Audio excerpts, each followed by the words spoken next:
Assalamualaikum warahmatullahi wabarakatuh. Perkenalkan, nama saya Muhammad Yusuf Aditya dari Prodi Rekayasa Instrumentasi dan Otomasi dengan NIM 1254972. Hari ini saya akan mempresentasikan materi tentang memahami instrumentasi industri yang akan berfokus pada instrumentasi pressure, temperatur, level, dan flow dalam proses industri. Yang pertama kita pahami itu apa itu instrumentasi. Nah, instrumentasi ini adalah ilmu dan teknologi yang menerapkan penggunaan alat ukur dan sistem kontrol untuk mendeteksi, mengukur, memantau, dan mengendalikan variabel proses guna menjaga operasi yang aman dan efisien. Jadi ada 4 parameter utama pengukuran, yaitu ada pressure, temperatur, flow, dan level. Nah, selanjutnya mari kita masuk ke parameter pertama, yaitu pressure instrument. Pressure instrument adalah besarnya gaya yang bekerja pada setiap satuan luas permukaan. Umumnya tekanan fluida yang diukur di industri adalah proses cairan dan gas. Cairan dan gas. Nah, untuk rumusnya itu adalah P dibagi sama dengan F dibagi A, atau P tekanan dan F adalah force dalam Newton dan A adalah luas permukaan dalam meter persegi. Dalam tekanan ada beberapa terminologi pressure yang penting. Nah, yang pertama ada absolute pressure, yaitu tekanan absolut. Tekanan yang sebenarnya dari suatu fluida yang diukur relatif terhadap ruang hampa atau vakum sempurna, bukan terhadap tekanan atmosfer yang nilai terendahnya adalah nol. Yang kedua ada gauge pressure, ini adalah tekanan yang dinyatakan dengan diukur relatif terhadap tekanan atmosfer. Jadi tekanan relatif adalah selisih antara tekanan absolut dengan tekanan atmosfer, di mana satu atmosfer setara dengan 760 mmHg atau 14,7 PSIG. Yang ketiga ada vacuum pressure, yaitu tekanan vakum atau tekanan hampa biasa disebutnya, adalah tekanan yang lebih rendah dari tekanan atmosfer di sekitarnya, yang berarti ada sebagian atau seluruh udara yang telah dihilangkan dari suatu ruangan. Yang keempat ada differential pressure, inilah tekanan yang diukur terhadap tekanan lain. Itu selisih antara kedua titik pengukuran tekanan dalam sebuah sistem. Untuk satuan pressure itu biasa pakai Pascal, yang setara dengan Newton per meter persegi. Tapi di industri juga biasa pakai bar atau ounce atau tor dan lain-lain. Tapi yang paling banyak digunakan itu Pascal dan bar. Ada beberapa jenis pengukuran tekanan yang sering digunakan dalam industri proses, yaitu ada barometer, biasa digunakan untuk mengukur tekanan atmosfer. Yang kedua ada manometer atau kolom cairan YouTube untuk mengukur tekanan fluida dalam sistem tertutup. Yang ketiga ada Bourdon tube, ini adalah tekanan yang paling banyak digunakan, sebuah indikator tekanan mekanis berbentuk C. Yang keempat ada diagram pressure gauge and bellows, digunakan untuk mengukur tekanan, terutama pada tekanan rendah. Dan jenis lainnya yang digunakan di berbagai aplikasi industri adalah McLeod gauge, biasanya untuk lab. Yang kedua ada capacitance pressure dan strain gauge. Yang terakhir ada piezoelectric. Ini bakal kita bahas semua. Ini ada contoh gambarnya ya. YouTube, digital differential, ada pressure manometer. Yang pertama kita bahas itu tabung YouTube dulu, yang yaitu contoh sederhana instrumen pengukuran tekanan yang menggunakan kolom zat cair. Alat ukur tekanan ini terdiri dari air atau air raksa di dalam tabung berbentuk U, yang umum digunakan untuk mengukur tekanan gas. Salah satu ujung dari tabung dihubungkan ke bidang tekanan yang tidak diketahui dan ujung yang lain dihubungkan dengan sumber tekanan acuan. Umumnya itu tekanan atmosfer. Ini ada gambarnya ya. Ujung satu dan ujung dua ketinggian. Yang kedua kita bahas yaitu burden tube adalah alat ukur tekanan non-liquid yang banyak digunakan di industri proses untuk tekanan statis. Alat ini terdiri dari elemen berbentuk C, helix atau spiral yang dihubungkan secara mekanikal ke jarum indikator.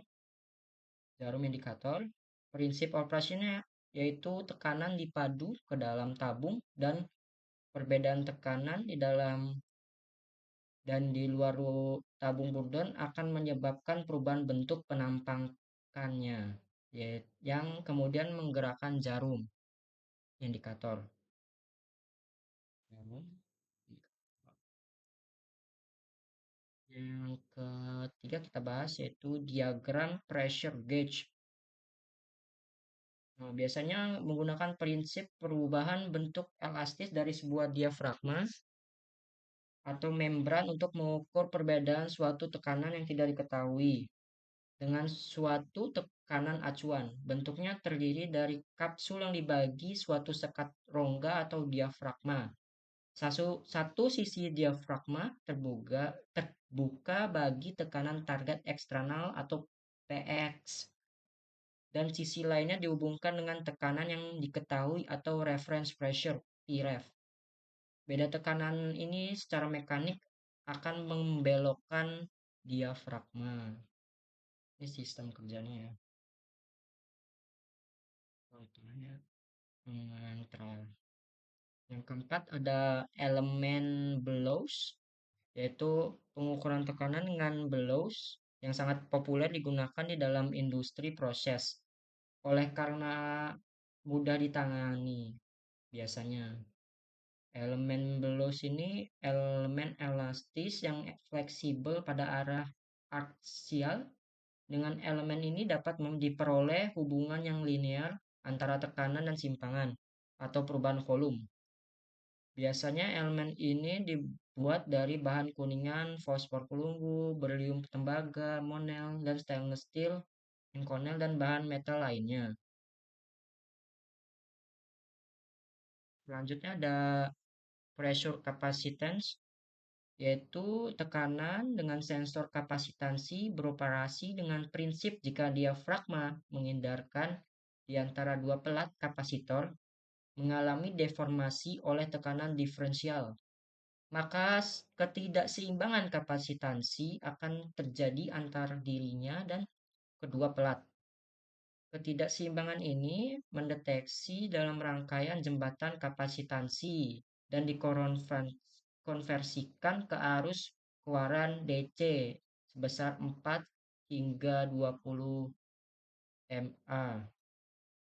Diafragma pengisolisasi sekunder juga digunakan untuk melindungi diafragma pengidaran.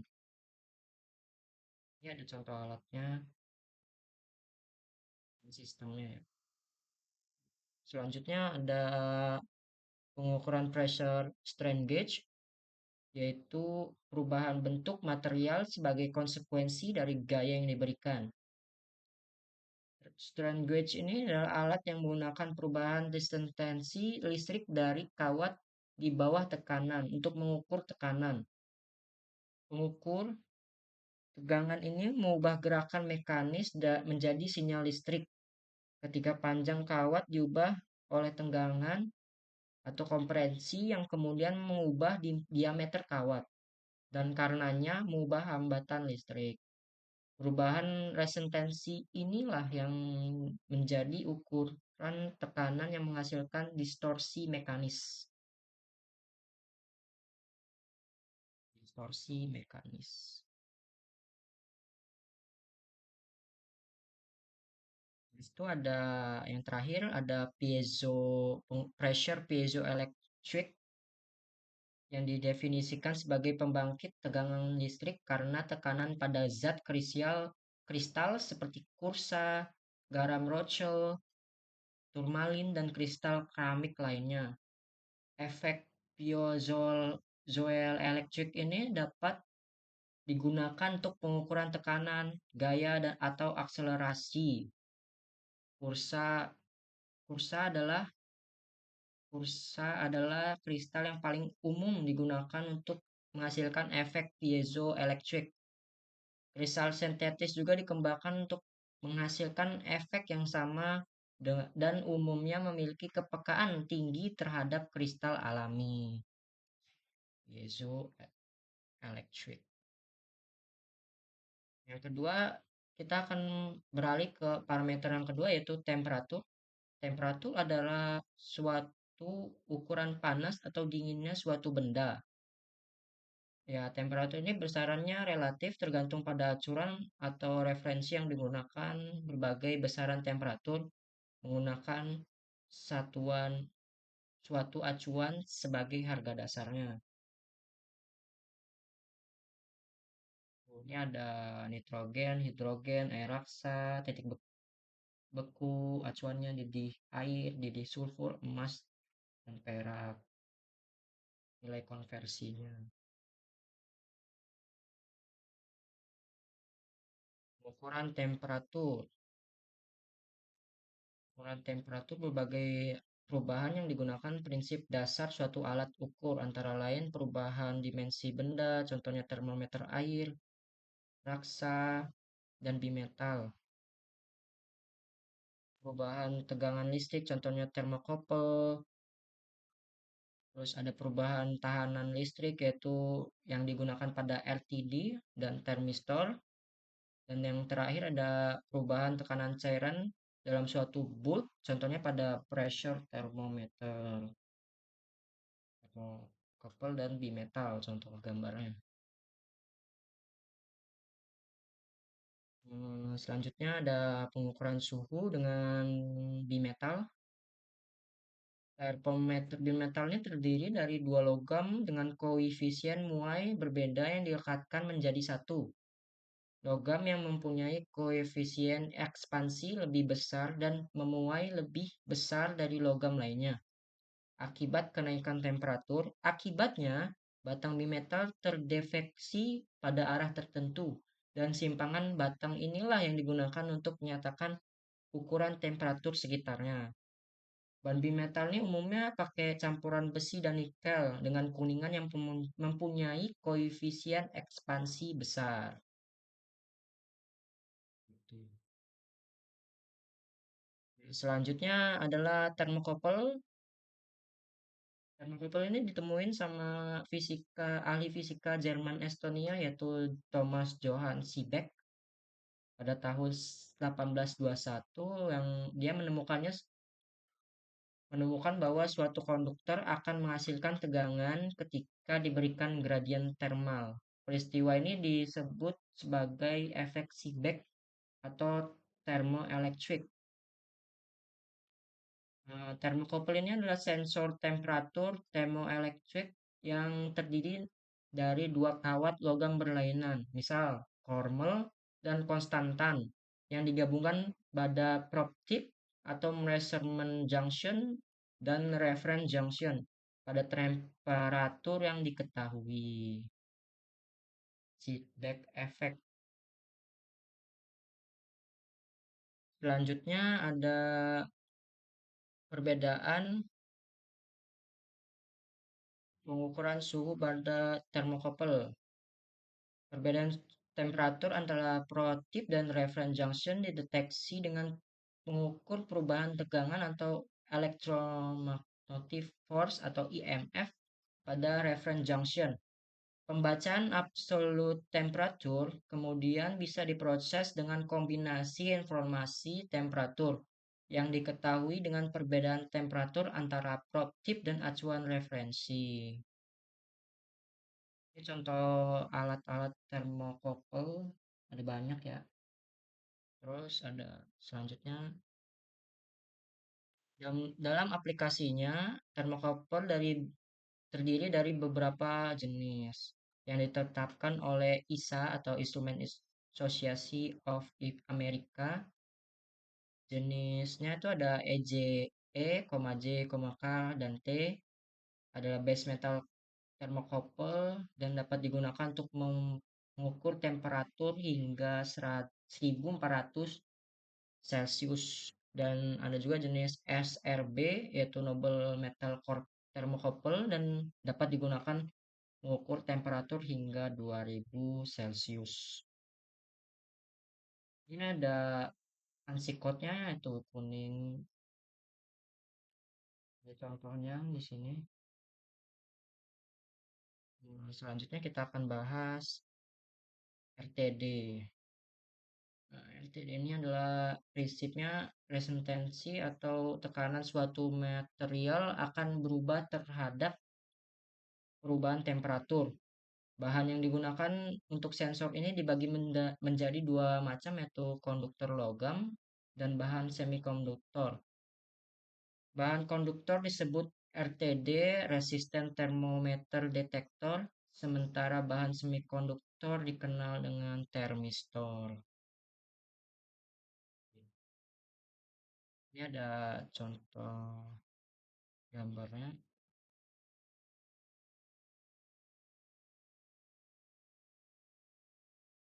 Hmm, Selanjutnya adalah ukuran suhu RTD dan prinsip kerjanya, yaitu hubungan resisten dengan temperatur atau T sangat berperan di dalam resisten temperatur detektor atau RTD. Hubungan RT dari bahan-bahan RTD digambarkan pada grafik berikut. Nah, di sini ada contohnya, ya copper itu bisa 200 sampai 370 Celcius. Ada yang biasa digunakan tuh yang mana ya? Yang Formal dan ini iron dan konstanta itu udah dari 0 sampai 760 Celcius.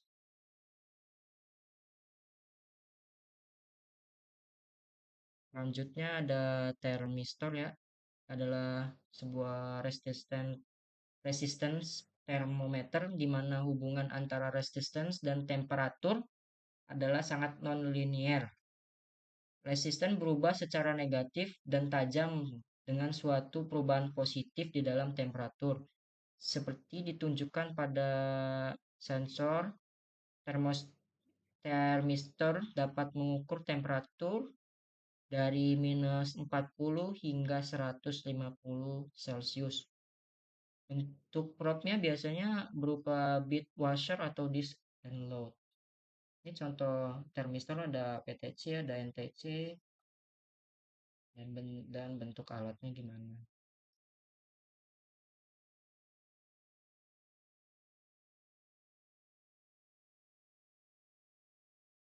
Ini ada grafiknya ya, termistor biasanya 40 -40 sampai 150 Celcius. Nah, selanjutnya ada alat alat ukur terakhir yaitu pyrometer. Nah, pyrometer atau radiation thermometer adalah instrumen non-kontak untuk mendeteksi temperatur permukaan dari suatu objek dengan mengukur radiasi gelombang elektromagnetik atau inframerah yang dipancarkan oleh suatu objek. Ini cara kerjanya ada dari inframerah yang biasanya ada di kemarin itu di hmm, COVID ngecek suhu. Ini ada contohnya di sini gambarnya.